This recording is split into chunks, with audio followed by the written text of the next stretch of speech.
Phil Mickelson is 56 years old, 6 major championships, over $100 million in earnings, a Hall of Fame career that most players can only dream about. But right now, none of that matters.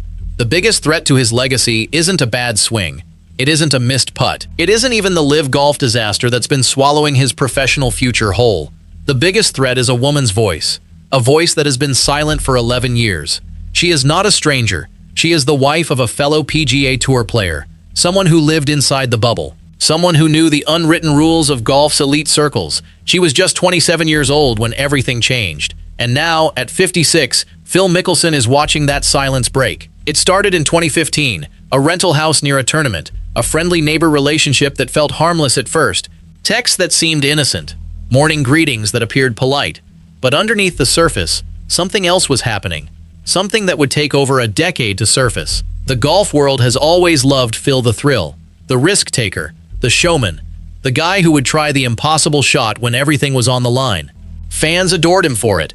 That image of Phil the Thrill, once it cracks, you won't unsee what hides underneath. What would make a woman wait 11 years to speak?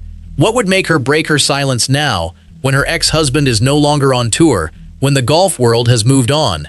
The answer changes everything you thought you knew about one of golf's greatest legends, and the truth behind that answer is far more disturbing than any bad shot or missed cut. Let's go back to that rental house in 2015.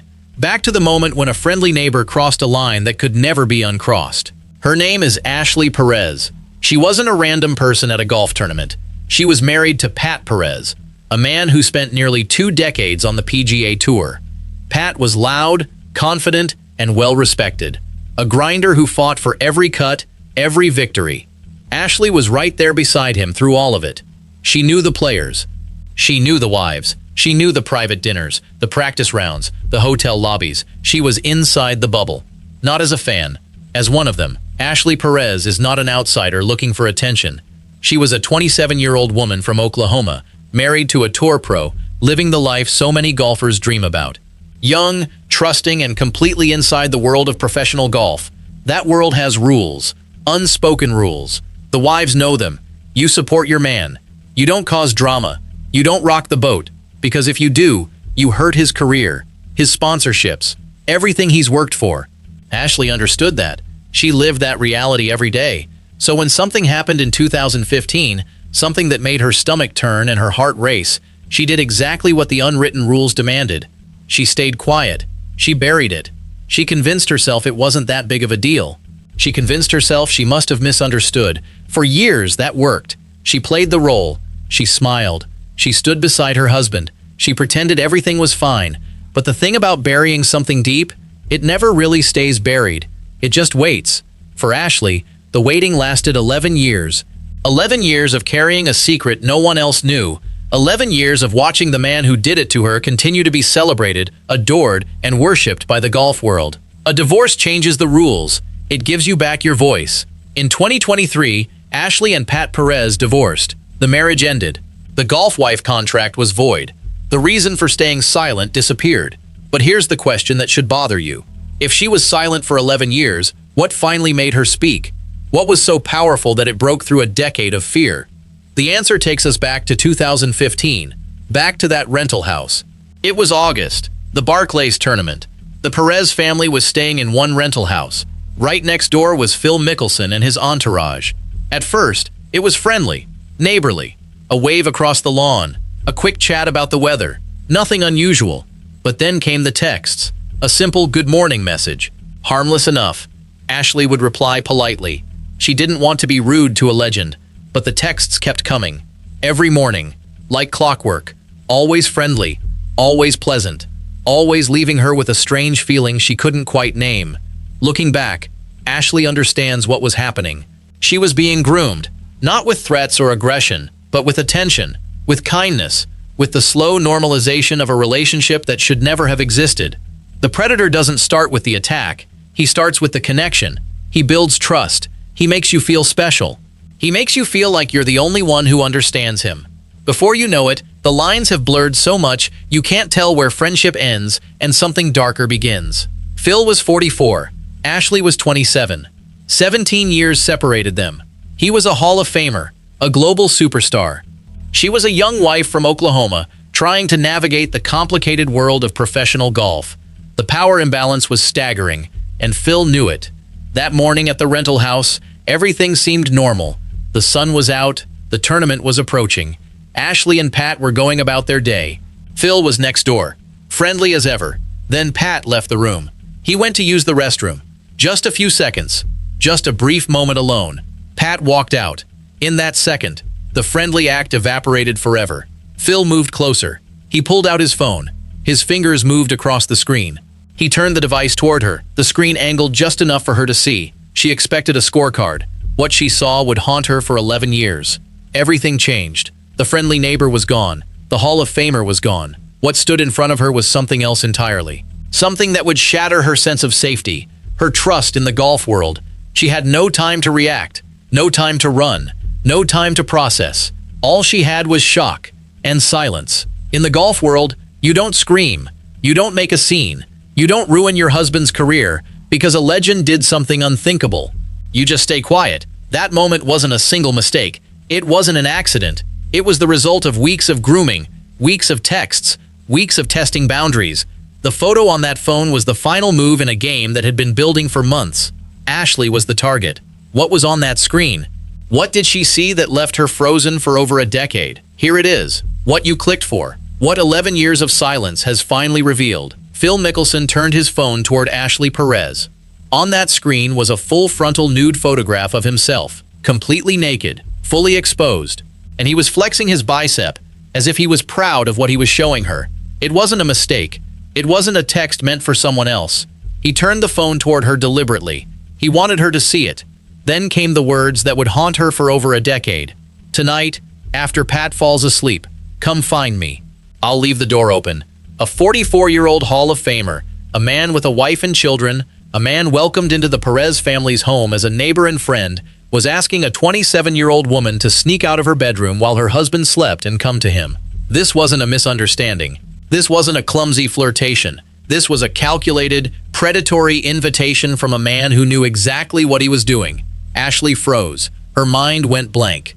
27 years old, far from home, married to a man whose career depended on staying in the good graces of the golf establishment. Standing in front of her was one of the most powerful figures in that establishment. What could she do? She couldn't scream. Her husband was in the next room. If she screamed, everything would explode. The tournament would be ruined. Pat's career would be affected. She would be blamed for causing drama. She couldn't tell Pat. Not immediately. He would confront Phil. There would be a scene. Consequences none of them could control. She couldn't even process what she had seen. Her brain screamed at her to run, to hide, to pretend this never happened. And that's exactly what she did. She said nothing. She walked away. She went through the rest of the day as if nothing had happened. In the weeks that followed, Ashley tried to convince herself she must have misunderstood. Maybe it was a joke. Maybe he was just being weird. She was young. She was naive. A girl from Oklahoma who had never encountered anything like this. The golf world is a small world. Handshakes and smiles. Private jets and exclusive clubs. Men worshipped since they were teenagers. A world where legends are protected and whispers are ignored. A world where a 27-year-old woman knows that speaking up will destroy her husband's career, her social standing, her entire way of life. So Ashley did what the world expected. She stayed silent. She buried it. She locked it away and pretended it didn't exist. But trauma doesn't care how much you pretend. It waits. It grows. It finds cracks in your armor. Eventually, it forces its way out. 11 years of silence. 11 years of watching Phil Mickelson continue to be celebrated. 11 years of carrying a weight that was never hers to carry. She told no one that night. Yet staying quiet came with an unexpected price. That price was her peace of mind, her trust in people, her ability to feel safe. The golf world had been her home, her community, her identity. In one terrible moment, it had become a place of fear and shame. She stayed silent because she was protecting her husband. She stayed silent because she was afraid of being blamed.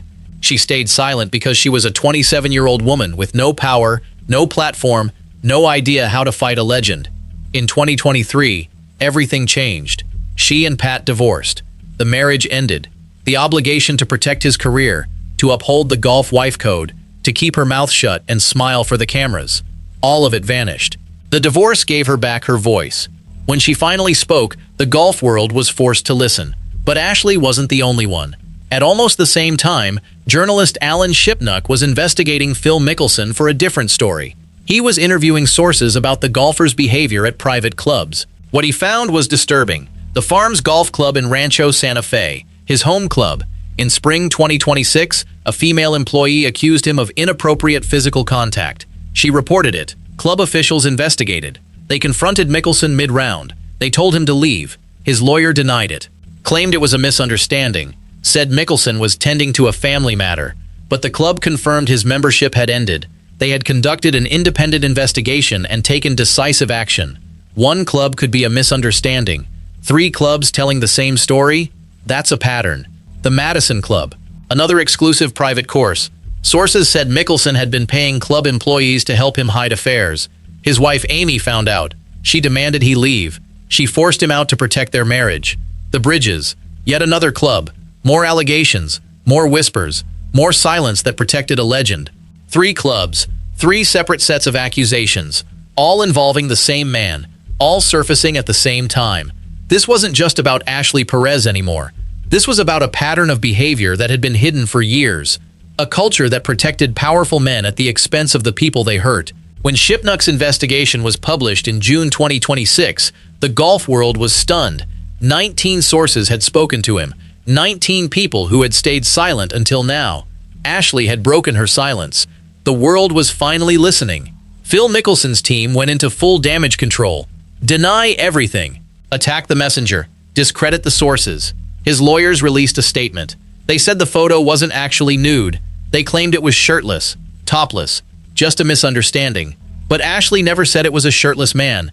She specifically described a full frontal nude photo, completely naked, flexing his bicep. So when Phil's team claimed it was just a topless photo, they were contradicting the specific details of the accusation. The lawyers also dismissed Shipnuck's investigation as a drive-by shooting. But Shipnuck interviewed 19 people, 19 separate sources, 19 individuals who had witnessed inappropriate behavior, 19 people with no connection to each other, telling the same story about the same man. That's not a drive-by shooting. That's a pattern. Then came the most revealing part. Phil's team admitted he had apologized. They said he offered an apology for his behavior. If nothing happened, why apologize? If it was just a misunderstanding, why would a 56-year-old Hall of Famer feel the need to say sorry? Apologies happen when you know you crossed a line. Apologies happen when you realize you've been caught. Ashley's lawyer responded with brutal clarity. The evidence against Mickelson was overwhelming and undeniable. Ashley had been steadfast and consistent from the very beginning. He apologized. If he's innocent, why? If he's guilty, why fight? That's the question that haunts this saga. The evidence is stacking up. The witnesses are multiplying. The silence is breaking. So what does this do to Phil Mickelson's legacy? You grew up watching him. The impossible shots, the fist pumps, the smile, the 2004 Masters, the 2010 Masters, the 2021 PGA Championship, when he became the oldest major winner in history at 50 years old. That should have been the crowning achievement. A 50-year-old man beating kids half his age, a legend defying time. But now, that victory sits alongside something darker, something you can't unsee. The 6 U.S. Open runner-up finishes, the heartbreaking near misses. They made him the people's champion. They made him beloved. Now those moments are tainted. You can't separate the player from the person. You can't separate the legend from the allegations. You can't separate the man who made you believe in impossible shots from the man who showed a 27-year-old woman a nude photograph and told her to come to his room.